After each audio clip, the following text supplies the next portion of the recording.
പ്രണയകാലം പാകമാവുന്ന കാലത്താണ് എപ്പോഴും പ്രണയം പാകം തെറ്റുക. അത് പ്രണയത്തിൻ്റെ ജനിതക ദോഷം കൊണ്ടാവണം. പ്രണയത്തിൻ്റെ പാലാഴി കടഞ്ഞെടുത്ത് നറുജീവൽ നെയ്യുണ്ടാവുന്ന ഏതോ പ്രണയപ്രഭാതങ്ങളിലായിരിക്കും ഇത്തരം പ്രണയ പാകപ്പിഴകൾ സംഭവിക്കുക. ഈ കാലവും കടന്നുപോകും എന്നത് പ്രണയകാലങ്ങളിൽ പ്രസക്തമാവാറില്ല.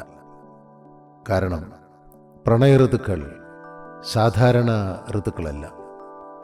ഋതുഭേദങ്ങളും വ്യത്യസ്തങ്ങളായിരിക്കും. ഒരിക്കൽ മുറിഞ്ഞാൽ പിന്നെ മുറികൂടാം, പക്ഷേ മുറിവുണങ്ങില്ല ഒരിക്കലും. ഋതുഭേദങ്ങളിൽ ആ മുറിവുകൾ വ്രണങ്ങളാവും. വേദനകളുടെ തനിയാവർത്തനങ്ങൾ സംഭവിക്കും. വിടർന്ന പൂക്കൾ കൊഴിയാൻ മടി കാണിക്കും പോലെ പ്രണയം അപ്പോഴും ആ വേദനകളിൽ ചേർന്നു നിൽക്കും. പിന്നെ എപ്പോഴോ വീണ്ടും മുറികൂടും, വേദനകൾ മായും. വീണ്ടും പ്രണയം പാകമാവുന്ന കാലങ്ങൾക്കായി നാം കാത്തിരിക്കും.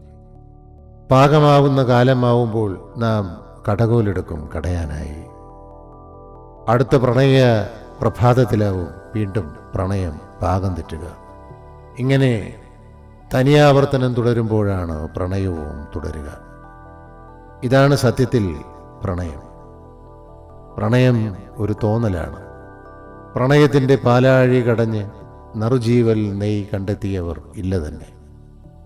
ഇനി കണ്ടെത്തി എന്ന് അവകാശപ്പെടുന്നവർ അനുഭവിക്കുന്നതും ആസ്വദിക്കുന്നതും പ്രണയം കടഞ്ഞു കിട്ടിയ നറുജീവൽ നെയ്യല്ല, അങ്ങനെ ഒന്നിൻ്റെ തോന്നലാണ്.